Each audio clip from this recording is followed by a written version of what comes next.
अध्यात्म विश्व विज्ञान यूट्यूब चैनल पर दिव्य दृष्टि शीर्षक मालिका का अंतिम अंक प्रस्तुत करते हुए अत्यंत हर्ष हो रहा है। मित्रों, जिस दिव्य चक्षु, दिव्य दृष्टि, सर्वांग योग और अध्यात्म विज्ञान के प्रचार के लिए ये यूट्यूब चैनल सतत कार्यरत है, उसका ये परम उद्देश्य है दिव्य दृष्टि का सार्वत्रिक प्रचार और इस सार्वभौमिक और नित्य सनातन सिद्धांत का जन जन तक प्रचार करना। और इस उद्देश्य में यह यूट्यूब चैनल कितना सफल कितना असफल हुआ है, इसका निर्णय हमारे प्रेमी पाठक मित्र आचार्य कर सकते हैं। मित्रों, प्रयास करना ये हमारे वश में होता है, उसका क्या परिणाम होगा, कितनी सफलता मिलेगी या कितना असफल होगा, ये तो समय ही निर्णय करता है। लेकिन बीज कभी व्यर्थ नहीं जाता।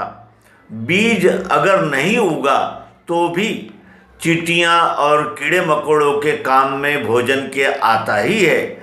इसलिए बीज कभी व्यर्थ नहीं जाता और आज नहीं कल उसका वृक्ष होगा।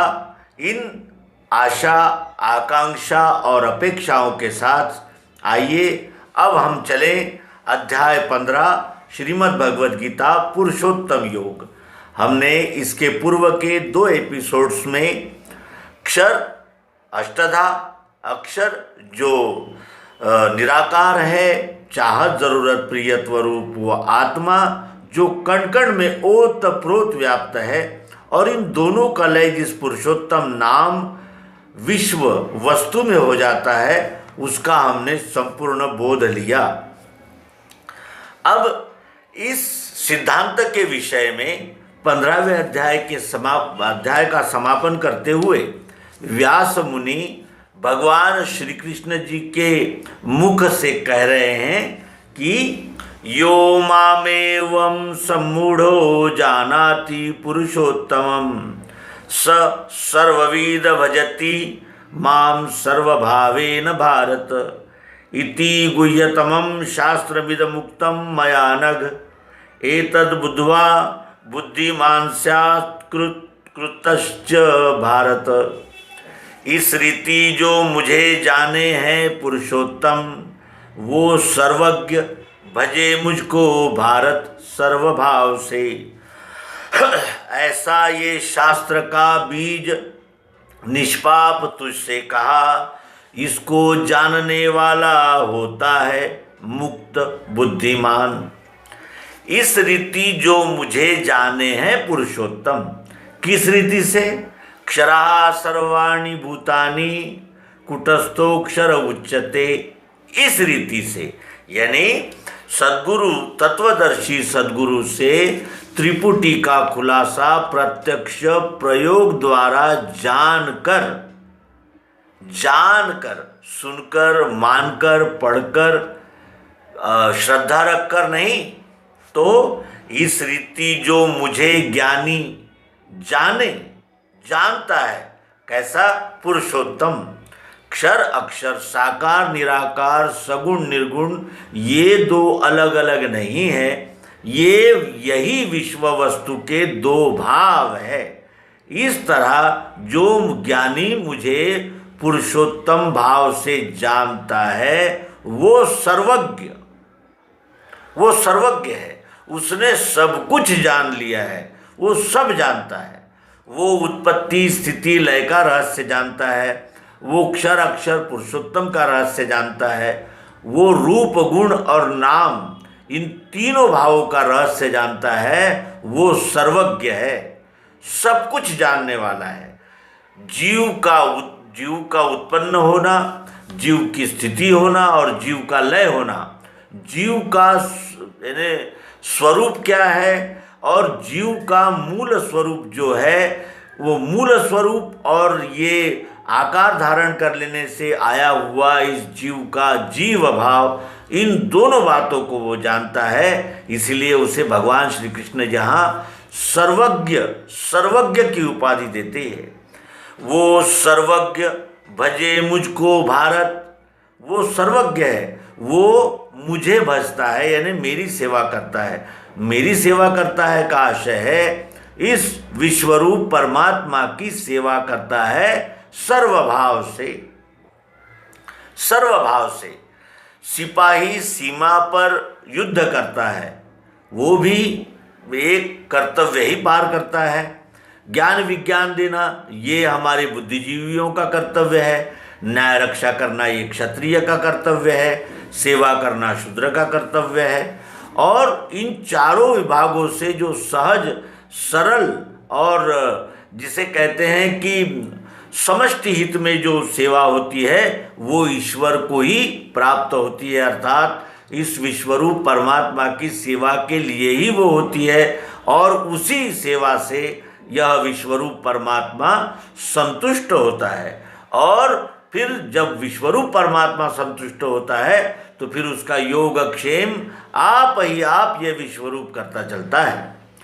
ऐसा ये शास्त्र का बीज, ऐसा ये शास्त्र का बीज है। बीज से वृक्ष बनते हैं। शास्त्र किसे कहते हैं? सिद्धांत को। जिस सिद्धांत के यानी सिद्धांत से इस शास्त्र का बीज पड़ जाने से ये विश्व ही विश्वरूप परमात्मा है ऐसा जानने में आता है। विश्वरूप ही परमात्मा है, उसके एक एक अंग का विचार अध्यात्म में एक एक शाखा ने किया है। वेदों ने 3 गुणों का विचार किया, दर्शन शास्त्रों में आचरण का विचार किया।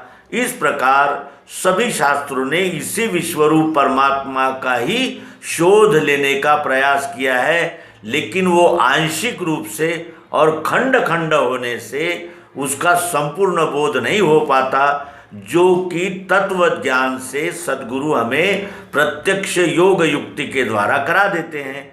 और वही पुरुषोत्तम को जो जानता है वो सर्वज्ञ इस विश्व सेवा के लिए उपस्थित हो जाता है। और वो उसकी सेवा में कर्मफलाशा और कर्तृत्व का अभिमान, इन दोनों भावनाओं का समन्वय हो जाता है। ये दोनों भावनाएं उसमें से निकल जाती है, क्योंकि वो पिंड का ब्रह्मांड से एकात्म स्वरूप जान गया है। और ऐसा ये शास्त्र का बीज निष्पाप, अर्जुन को यहाँ भगवान श्री कृष्ण जी कहते हैं कि निष्पाप, अर्जुन निष्पाप है। क्यों ऐसा कहा? निष्पाप क्यों है? क्योंकि सभी जो यानी जिसे कहते हैं प्रचलित मान्यता है कि धन संपत्ति सम्मान इनके लिए ही सारे कार्यरत है। लेकिन अर्जुन क्या कह रहा था कि मैं अपने गुरुजनों पर हथियार नहीं चलाऊंगा, मैं ज्येष्ठ लोगों पर हथियार नहीं चलाऊंगा। और ये वो कब कहता है? जब वो 14 वर्ष का वनवास, 1 वर्ष का अज्ञातवास और संपूर्ण जीवन भर के लिए ईर्ष्या का जहर जिसने सहन किया है, वो अर्जुन कहता है कि भले ये मुझे मार दें लेकिन मैं नहीं मारूंगा। क्योंकि उसके मन में यानी काम भोग की लालसा नहीं है, वो निष्पाप है, निश्चल है। और निश्चल होने से ही उसे श्री कृष्ण जी जैसे सद्गुरु मिले और तत्वबोध के द्वारा उसे संपूर्ण समाधान की प्राप्ति हुई। ये तभी हुआ जब वो निष्पाप था। ऐसा ये शास्त्र का बीज निष्पाप तुझसे कहा, इसको जानने वाला, इस सिद्धांत को जानने वाला होता है मुक्त, बुद्धिमान, मुक्त हो जाता है वो। फिर देह भावना और ये अनेक प्रकार की वासनाएं, कामनाएं, महत्वाकांक्षाएं, अनेक प्रकार के जो कुटिलताएं और ये अनेक प्रकार के जो विकार, इनसे वो मुक्त हो जाता है। वो सभी संदेह संशयों से मुक्त हो जाता है, बुद्धिमान। यहाँ बुद्धिमान कहा है अध्यात्म विज्ञान को जानने वाले को। अध्यात्म विज्ञान को जानने वाला बुद्धिमान होता है। बुद्धिमान यानी बुद्धि को जिसने प्राप्त कर लिया है। तो क्या अन्य कार्यों में बुद्धि की आवश्यकता नहीं होती है? होती है, लेकिन द्वैत बुद्धि की होती है। अध्यात्म विज्ञान को जानने पर वही द्वैत बुद्धि समत्व बुद्धि हो जाती है। जैसे उछलता कूदता हुआ यानी झरने, यानी जिसे कहते हैं कि झरने का पानी वही जब नदी में बहने लगता है तो किस तरह संथ बहता है, उस तरह यही चंचल बुद्धि समत्व को धारण करके समत्व में स्थित हो जाती है और वो मुक्त बुद्धिमान पुरुष बनाने का, मुक्त बुद्धिमान पुरुष का यानी संपूर्ण उदाहरण भगवान श्री कृष्ण जी ने अर्जुन के रूप में उपस्थित कर दिया और उसे स्वकर्म में जागृत और प्रेरित किया। तो इस तरह हमने आज इस अध्यात्म विज्ञान की प्रासंगिकता और आवश्यकता के विषय में यथामति चर्चा की और आपका सहयोग इसी तरह बना रहेगा, इसी अपेक्षाओं के साथ नर्मदे हर सद्गुरु भगवान की जय।